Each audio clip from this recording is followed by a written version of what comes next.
If you lose friends because you've posted once a week on your social media channel, they shouldn't be your friends in the first place. I went from a kid playing bass in school to playing bass in the West End for Emily Sunday and multiple TV appearances whilst being paid to travel all over Europe. Here's what I've learned that anyone can apply to their journey. I see it as a kind of twofold strategy of finding the work that you want. You can either get super specific and bang on the exact doors that you want, working in whatever way that you can and building the relationships with the people and companies to get the trust there. The issue with this method is you're going to have a lot to prove, and it will probably take a lot of convincing to get the role that you want. You also have to be mentally tough enough to accept and deal with people coming in to that company, that field, and getting the job that you initially went in there to work for free or whatever the arrangement was for in the first place. You're going to have to be mentally tough enough to deal with other people just coming in and getting offered that job. The second way, which is what I stumbled into, is to build a strategy to showcase and improve my skill set, become and remain visible to the people that will hire me, and to as many of them as possible. I looked at the careers of my mentors, such as Paul Geary, Paul Turner, and then other musicians I followed and looked up to, like Nathan East, Sheree Reed, Andrew Goucher. You know, once we get into it, there's a lot there. There's a lot of those people. Those were kind of my main point people initially. What they all had in common is that their gigs came to them from the point when I saw them, in the sense that they're not going out hunting for gigs. People are calling them for work. They are in demand. They have the pick of the cream, essentially, and they are in a position where they can choose which work they say yes or don't say yes to. But that's no use to us when we're getting started. It's a catch-22 when you're getting started, because no one is hunting you down, and you also need people to give you the opportunity to get up and running and build any kind of name, CV, credit for yourself in the first place. So my goal was to essentially have the phone and DMs popping as much as possible with gig requests. So the question then comes that how do we get more requests, and how do we get requests for better gigs, better work? What did better gigs look like? For me, better gigs look like better pay. There was travel or some kind of new crazy experience attached to it, and building up a CV for myself that will actually help me get far more work in the process. Not just exposure, but actual benefit that's going to get me more work in the future, and not just someone saying there's going to be a few people there that might be able to help you. The big problem is you don't know when these gigs are being fixed, and you probably don't know who's fixing them. And even if you do know who's fixing them, you don't have that relationship with that person or know how to get your foot in the door with those people in the first place. So I had to build a strategy, or you've got to have a strategy that's constantly working to get you top of mind and in front of new people that can actually hire you. You also never know where an opportunity is going to come from, which is why you have to treat everyone like they can get you a gig, like they could be the ones hiring you. Now, this should come naturally as part of being a decent human being, but if you can't do it for the sake of being just a good human being, then do it for the sake that you might actually get some work off them in the back end. So I needed to be good, right? Especially at the skill sets that the role was looking for. For me, looking to get a pop gig, this looked like having some synth bass down, having a little bit of slap in the back pocket in case it's called for, and having good feel and being able to lock with a drummer. Next, I had to be seen, especially seen showcasing the skill sets that were needed for the roles I was going for. Because being good means absolutely nothing if no one knows you exist. Jam nights and in-person gigs, they're great for networking and building personal relations, but there are so many musicians going to jam nights consistently, week on week, month on month, year on year, that aren't necessarily getting the results that I was looking for and perhaps you're looking for. So jam nights alone can't be the answer, because there's plenty of people that go to jam nights regularly. Regularly attending jam nights is not the needle mover if you're unable to build your network of people and demonstrate your skill set through that network in some way, shape or form, whether that's playing at that jam night or displaying that skill set in another way at another time. You need to be able to be good, demonstrate the skill set, be seen, and be recommended. So you need to actually build that network of people, find the people who are going to hire you. And you don't know who those people are going to be, which is what makes it hard. Plus, you can miss a week at a jam night, and then that's the 1 week where everyone turns up, industry professionals, artists coming through with maybe a couple of members of their band. And you always hear the stories of people who got their chance because they were at some one event or one jam night where the right people turned up at the right time and the rest was history.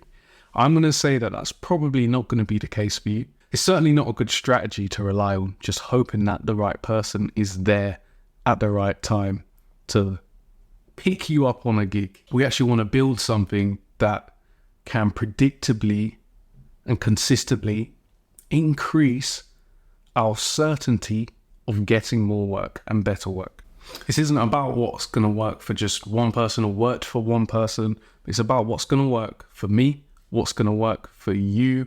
What can we take from these different stories and journeys and actually apply the principles of those? I say I stumbled into this because of my time at uni and beginning to post on social media.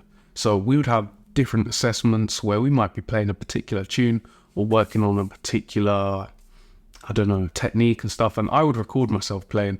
I'd record myself playing, look it back, change things, and then I might take a chunk of that and upload that onto social media. What ended up happening was a really good feedback loop. It was a feedback loop of one, obviously people watching and engaging, but also me developing my skill and craft. Because let me tell you, the videos do not lie. The videos do not lie. If you sound bad, you will sound bad. When you watch it back, it's not going to sound better than it was. You might actually listen back and go, wow, that sounded better than I thought it did in the moment, which is a great pat on the back. Other times, you're like, yeah, I really need to work on this particular area. And then that becomes something that you hone and craft because you're physically hearing yourself back. So anyway, I start posting these videos and I begin to build a bit of traction here and there. And over the course of maybe some months, it was months, possibly even a year or two, I start to have one or two people further along the road than me start following and engaging in my stuff. And then I start getting even bigger names engaging and following and seeing the content that I would have never been able to step into a room with at the time. It was that moment when I saw it. It's like for those 5 seconds or whatnot, that particular person in the industry who's doing the work I want to do knows I exist. They're probably not going to remember initially at that point in time, but I got you now. I got you on the end of that reel, and it's time to wind it in, pull it in a way that will actually create that bond, that relationship between these people. So for me, one of this happened with Kerry Marshall, who, when I was growing up, when I first got into the YouTube game, watching as a complete beginner musician, I watched his stuff on guitar for like gospel guitar. And that was like, Kerry was my guy growing up. You have to understand, in the YouTube days, Kerry was my guy. And then when I saw that he'd now liked some of my videos and followed back, like regardless of the intention behind it, it was just such a funny full circle moment for me, because I'm like, I grew up in the UK watching this session player's videos in America, and now this session player in America is seeing my stuff. What we have today is crazy. And I don't care for the sake of celebrity status or being known, not at all. What I care about is I answered my question of how can I be seen by more people who can hire me and pay me. That was it right there. That was it right there. That's how I discovered that this is actually a strategy that can work for me personally. Like, it's working, it's happening. So I started doubling down there, and I realized if I start posting covers of popular songs, then because that particular material is doing well in the social media algorithms and all of that good stuff, it would pick up my content a bit more and push that a bit further than it would normally go. So that was a strategy that I took on and used to promote myself, promote what I do, to start getting out in front of more people. And yeah, I did actually start to see gig offers come through.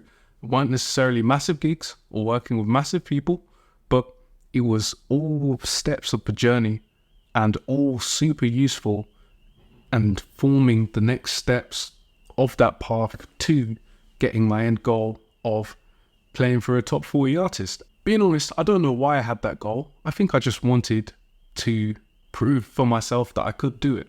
This is why, for me, you can no longer tell me that you can't do this, you can't do that, this isn't for you, you're not able to do this, like that. I do not listen to that anymore. It goes in one ear and out the other, because I've done so many things that my school teachers told me I wasn't going to be able to do. They told me that's not for you. Are you sure you want to go down that music route? People don't, you don't want to be a starving musician. People don't do well in that. That's for only a tiny percentage of people do well, blah, blah, blah, blah, blah. I had all of that. People telling me that. And what they wanted me to do was go and study law or accounting instead, which is fine if you want to do that, or if that's the path you choose to go down. But I would have had a whole life of different experiences and things that just would have, I could never have even imagined happening if I had chose to go down that route. Before you say it doesn't work, or that's all good for you, Caleb, you've been doing this and it's worked for you, but it's not going to work for me. Or before you go and do that, I want to propose a challenge. If you don't have the results and bookings that you're currently looking for, if you're aiming for something right now, career path, especially if it's within music, session work, whatever that means these days, or a creative passion, and you don't have the results you're looking for, here's a challenge I want you to try. Upload one main post related to the thing that you do every week for 6 months to a year. I'm going to say a year. If you actually did that for a year and you didn't have a glimpse of more inquiries for work, then firstly, you may definitely want to take a look at developing your skill more.